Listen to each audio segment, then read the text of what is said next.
Hello friends, మీలో ఎంతమంది 'Peddi' cinema చూసారు? సినిమా ఎలా ఉంది? యాక్చువల్‌గా నేను చూడలేదు. అందుకని మిమ్మల్ని అడుగుతున్నాను. కానీ ఇలా స్పెషల్‌గా ఎందుకు అడుగుతున్నానంటే 'పెద్ది' రిలీజ్ అయ్యాక సోషల్ మీడియాలో ఒక పోస్ట్ అయితే బాగా వైరల్ అయింది. ఆ పోస్ట్ ఎప్పుడో పెట్టిందంట. అండ్ ఆ పోస్ట్‌లో ఏముందంటే 'పెద్ది' సినిమా బుచ్చిబాబు ఎన్టీఆర్‌తో తీయబోతున్నాడని చెప్పుంది. ఆ పోస్ట్ ఎంతవరకు నిజమో నాకైతే తెలీదు కానీ, ఆ పోస్ట్ చూసి చాలామంది సినిమా టాక్ అయితే చెప్తున్నారు. కొంతమందేమో హమ్మయ్య! ఈ ఫ్లాప్ సినిమాని ఎన్టీఆర్ చేయలేదని చెప్పి అంటుంటే, ఇంకొంతమందేమో ఎన్టీఆర్ మంచి హిట్ సినిమాని మిస్ అయ్యాడని చెప్పి అంటున్నారు. ఈ సినిమా నిజంగానే ముందు ఎన్టీఆర్ దగ్గరికి వెళ్ళిందో లేదో తెలీదు కానీ, ఇలా ఒక హీరో దగ్గర నుంచి ఇంకో హీరోకి వెళ్ళిన సినిమాలు చాలానే ఉన్నాయి. సో, ఈరోజు వీడియోలో చేతులు మారిన కొన్ని ఫేమస్ టాలీవుడ్ మూవీస్ గురించి మనం మాట్లాడుకుందాం. Let's get into the show. 'Arjun Reddy'. Vijay Deverakonda మంచి యాక్టర్. విజయ్ దగ్గర లుక్స్‌తో పాటు మంచి యాక్టింగ్ స్కిల్స్ కూడా ఉన్నాయి. కానీ ఎంత యాక్టింగ్ ఉన్నా, లుక్స్ ఉన్నా కూడా సినిమా ఇండస్ట్రీలో ఎదగాలంటే ఎంతో కొంత లక్ అనేది ఖచ్చితంగా ఉండి తీరాలి.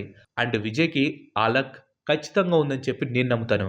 ఎందుకంటే విజయ్ కెరియర్‌లో 'అర్జున్ రెడ్డి' అనే మూవీ ఒక టర్నింగ్ పాయింట్. ఇన్‌ఫాక్ట్ అతని కెరియర్‌లో బిగ్గెస్ట్‌గా 'అర్జున్ రెడ్డి' ఎప్పటికి ఉండిపోతుంది. తెలుగు సినిమా ఇండస్ట్రీలోనే 'అర్జున్ రెడ్డి' ఒక కల్ట్ క్లాసిక్ అయింది. అయితే ఈ సినిమాకి ఫస్ట్ చాయిస్ విజయ్ దేవరకొండ అయితే కాదు. యెస్, సందీప్ రెడ్డి వంగ ఈ స్టోరీని ఫస్ట్ శర్వానంద్‌కి చెప్పారట. శర్వానంద్ ఓకే చేశాడు కానీ సందీప్ రెడ్డి సొంతగా ప్రొడ్యూస్ చేస్తే రిస్క్ అవుతుందని చెప్పి వేరే ప్రొడ్యూసర్‌లని సెట్ చేద్దామని చెప్పి సందీప్ రెడ్డికి చెప్పాడంట. కానీ వేరే ప్రొడ్యూసర్లు ఎవరు ముందుకు రాకపోవడంతో శర్వానంద్‌తో తీయటం కుదరలేదు. ఆ తర్వాత ఈ స్టోరీని మంచు మనసుతో తీయాలని సందీప్ రెడ్డి వంగ అనుకున్నారంట. కానీ పర్సనల్ రీజన్స్ వలన మంచు మనోజ్ ఈ సినిమాని చేయలేకపోయారు. అండ్ ఈ సినిమా స్టోరీ యాక్చువల్‌గా అల్లు అర్జున్ వరకు కూడా వెళ్ళిందంట. కానీ అల్లు అర్జున్ ఈ స్టోరీని అయితే రిజెక్ట్ చేశారు. అండ్ ఫైనల్‌గా అటు నుంచి ఇటు నుంచి చేతులు మారి విజయ్ దేవరకొండ చేతిలోకి వచ్చి పడింది. అండ్ ఆ తర్వాత ఏం జరిగిందో మీ అందరికీ తెలిసిందే. తెలుగు సినిమాలోనే ఈ సినిమా ఒక కొత్త హిస్టరీని క్రియేట్ చేసింది. Next 'agent'. పర్సనల్‌గా నాకు అక్కినేని అఖిల్ పైన కాస్త అభిమానం ఎక్కువ. ఈ సమాజం ఒప్పుకోకపోయినా అఖిల్ యాక్ట్ చేసిన 'హలో' మూవీ, 'మిస్టర్ మజ్ను' ఈ 2 సినిమాలు కూడా నాకు బాగా నచ్చాయి. కానీ ఎప్పుడైతే అఖిల్ साले नहीं వైల్డ్ साले वो వైల్డ్ साला వైల్డ్ సాలా అంటూ టీజర్ రిలీజ్ చేశాడో నాకు కొద్దిగా డౌట్ అయితే కొట్టింది. కానీ సినిమాలో మమ్ముట్టి ఉన్నాడు, డైరెక్టర్ సురేందర్ రెడ్డి అవడం, అలాగే స్పై థ్రిల్లర్ అవడంతో సినిమా భారీ హిట్ కాకపోయినా కానీ యావరేజ్గా ఉంటుందిలే అని చెప్పి అనుకున్నాను. కానీ తీరా చూస్తే మూవీ కాస్త డిజాస్టర్ అయిపోయింది. అక్కినేని అఖిల్ కెరీర్లోనే ది వర్స్ట్ మూవీస్లో ఒకటిగా ఈ సినిమా నిలిచిపోయింది. కాకపోతే ఈ సినిమా అలాగే వార్ మూవీ చూసినప్పుడు 2 స్టోరీ లైన్స్ కూడా కాస్త దగ్గరగా ఉన్నట్టు అనిపించినాయి. అంటే మొత్తం కాదు, బట్ ఆ లైన్ ఏదైతే ఉందో అది నాకు కాస్త సిమిలర్గా అనిపించింది. ఇన్ కేసు మీలో ఎవరైనా ఈ 2 మూవీస్ కనుక చూసుంటే మీకు కూడా అలా అనిపించిందో లేదో కింద అయితే కామెంట్ చేయండి. మూవీకి అంత ఫ్లాప్ టాక్ వచ్చిన తర్వాత చాలామంది థియేటర్స్లో మూవీ చూడటానికి సాహసించలేదు. కానీ చాలామంది ఓటీటీలో ఈ సినిమా కోసం అయితే వెయిట్ చేశారు.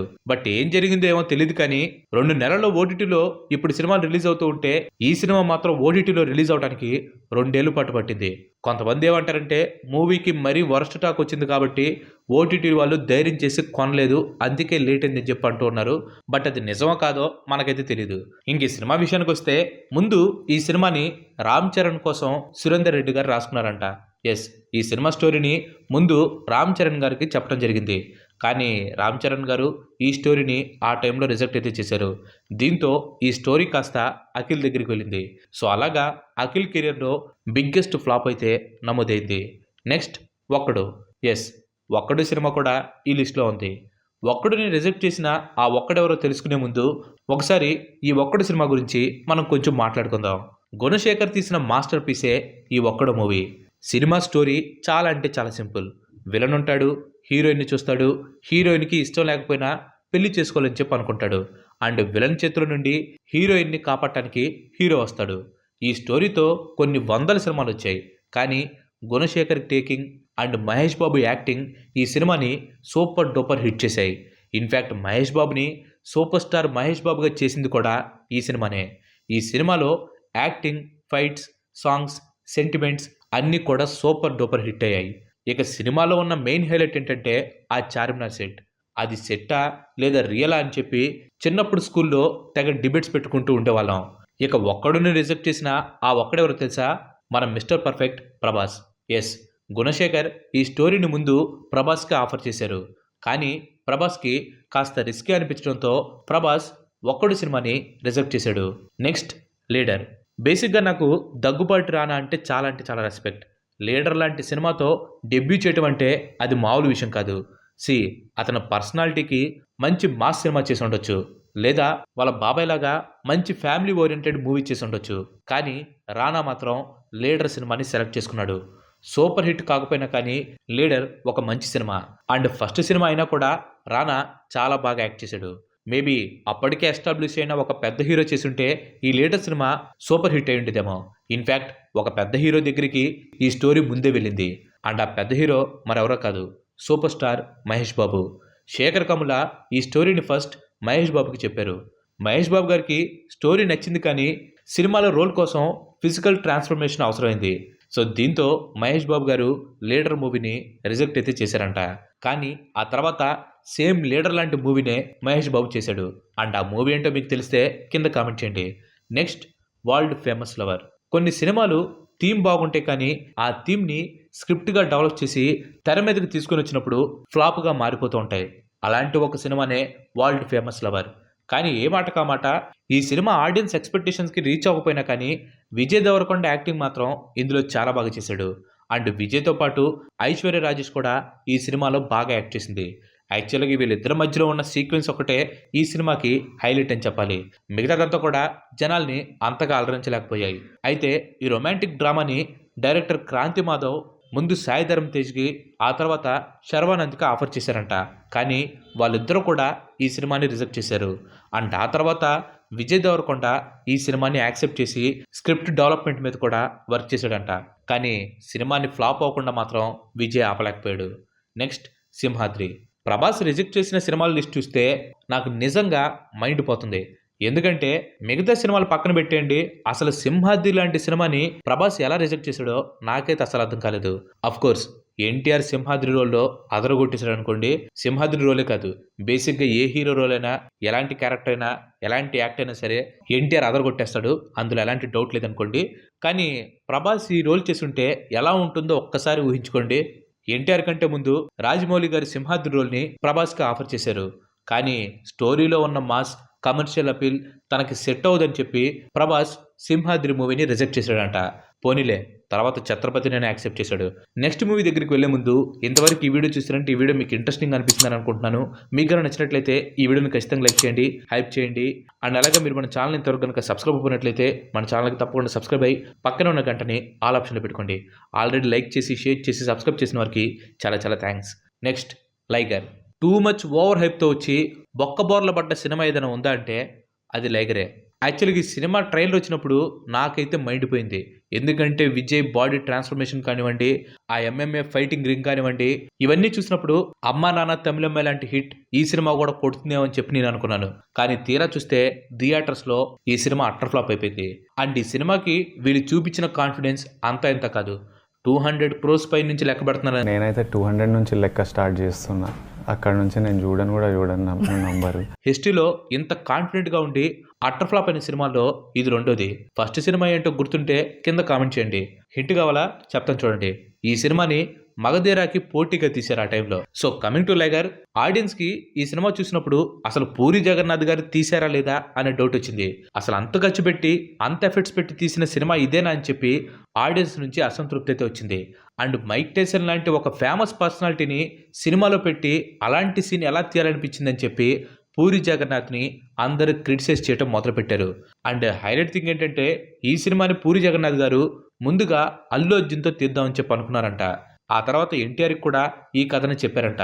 కానీ ఇద్దరు కూడా ఈ సినిమాని అయితే రిజెక్ట్ చేశారు. ఇన్ఫ్యాక్ట్ ఈ స్టోరీని కేజీఎఫ్ స్టార్ యష్కి కూడా చెప్పినట్లు కొన్ని రూమర్స్ అయితే వచ్చినాయి. అండ్ యష్ కూడా లైగర్ని రిజెక్ట్ చేశారంట. మేబీ విజయ్ కూడా రిజెక్ట్ చేసి ఉంటే తన కెరీర్లో బిగ్గెస్ట్ ఫ్లాప్ ఆగుండేదేమో. నెక్స్ట్ ఆర్య. కొన్ని స్టోరీలు ఎంత సూపర్ హిట్ అయినా కూడా అవి కొంతమందికే సెట్ అవుతాయి. అందుకే కొంతమంది హీరోలు కొన్ని సినిమాల్ని రిజెక్ట్ చేయటమే కరెక్ట్. అలాంటి సినిమానే ఆర్య. ఆర్య ఒక కొత్త రకం స్టోరీ. అప్పటి వరకు ఎన్నో సినిమాలు వచ్చాయి, కానీ వన్ సైడ్ లవ్ని మెయిన్ పాయింట్గా తీసుకున్న సినిమా ఆర్య ఒకటే. అండ్ అల్లు అర్జున్కి ఆ రోల్ కరెక్ట్గా సెట్ అయింది. Bunny fresh face, energy Arya రోల్కి కరెక్ట్గా సెట్ అయింది. మేబీ ఇంకా వేరే ఎవరైనా ఆర్య సినిమా తీసుంటే అంత హిట్ అయ్యేది కాదేమో. సేమ్ ఈ ఫీలింగే ఎన్టీఆర్కి ఇంకా ప్రభాస్కి కూడా కలిగినట్టుంది. అందుకే ఆర్య సినిమాని వాళ్ళిద్దరూ కూడా రిజెక్ట్ చేశారు. అల్లు అర్జున్ కంటే ముందు సుకుమార్ గారు ఈ స్టోరీని ఎన్టీఆర్ ఇంకా ప్రభాస్కి చెప్పాడంట. ఇన్ఫ్యాక్ట్ రవితేజ వరకు కూడా ఈ స్టోరీ వెళ్ళిందంట. కానీ వీళ్ళెవరూ కూడా ఆర్య మూవీని చేయడానికి ముందుకు రాలేదు. ఫైనల్గా సుకుమార్ ఆర్య స్క్రిప్ట్ని అల్లు అర్జున్కి వినిపించాడు. అంతే, ఆర్య ఒక క్లాసికల్ హిట్గా మారిపోయింది. నెక్స్ట్ భద్ర. ఎన్టీఆర్ ఈ సినిమాని చేసి ఉండాల్సింది. కోర్స్ రవితేజ కూడా భద్ర క్యారెక్టర్ని అదరగొట్టేశాడు అనుకోండి. కానీ ఎన్టీఆర్కి ఈ మాస్ అపీల్ ఇంకో లెవెల్లో ఉండేది. రవితేజ కంటే ముందు బోయపాటి ఈ స్టోరీని ఎన్టీఆర్కి చెప్పారంట. కానీ షూటింగ్ స్కెడ్యూల్స్ సెట్ అవ్వకపోవడంతో రవితేజ గారితో ఈ సినిమాని తీయడానికి బోయపాటి ఫిక్స్ అయిపోయాడు. అండ్ ఆ సినిమా సూపర్ డూపర్ హిట్ అయింది. నెక్స్ట్ పోకిరి. తెలుగు సినిమా ఇండస్ట్రీలో బిగ్గెస్ట్ హిట్స్ కొట్టిన సినిమా లిస్ట్ కనుక తీస్తే పోకిరి ఖచ్చితంగా టాప్ 5లో ఉంటుంది. అసలు పోకిరి క్రియేట్ చేసిన రికార్డులు అంతా ఇంత కాదు. అండ్ మహేష్ బాబు కెరియర్ని ఎక్కడికో తీసుకెళ్ళిపోయిన సినిమా ఈ పోకిరి సినిమా. అండ్ పొండుగాడి క్యారెక్టర్ అయితే ఎవర్ గ్రీన్ అని చెప్పాలి. కానీ అదే పొండుగాడి క్యారెక్టర్లో ఒకసారి పవర్ స్టార్ పవన్ కళ్యాణ్ ఊహించుకోండి. పవన్ కళ్యాణ్ ఈ సినిమాని కనుక తీసుంటే సేమ్ ఇదే రేంజ్లో హిట్ని అయితే కొట్టుండేది. ఎవరిని ఊహించుకున్నా కానీ పోకిరి సినిమా స్టోరీ లైన్కి రికార్డులు బద్దలవలసిందే. అలా అని చెప్పి ఇక్కడ మహేష్ బాబుని తక్కువ చేస్తున్నట్లు కాదు. ఇన్ఫ్యాక్ట్ ఆయన చేసిన పండుగాడి క్యారెక్టర్ వేరే level. So that's it guys. ఈ వీడియో ఎలా అనిపించిందో మీరు కింద కామెంట్ చేయండి. ఒకవేళ రిజెక్ట్ చేసిన వాళ్ళలో ఎవరైనా ఆ సినిమాని యాక్సెప్ట్ చేసి తీసుంటే రిజల్ట్స్ వేరేలాగా ఉండేవా అని మీకు ఏదైనా అనిపిస్తే మాత్రం ఖచ్చితంగా ఆ మూవీ పేరుని అండ్ ఆ హీరో పేరుని కింద కామెంట్ చేయండి. Thanks for watching. ఈ వీడియో కనుక మీకు నచ్చినట్లయితే లైక్ చేయండి, షేర్ చేయండి. అండ్ అలాగే మన నెక్స్ట్ ఎపిసోడ్ మిస్ కావద్దు అనుకుంటే మన ఛానల్కి తప్పకుండా సబ్స్క్రైబ్ అవ్వండి. ఇంకో మంచి ఎపిసోడ్లో మళ్ళీ కలుద్దాం. Till then bye bye. Have a nice day.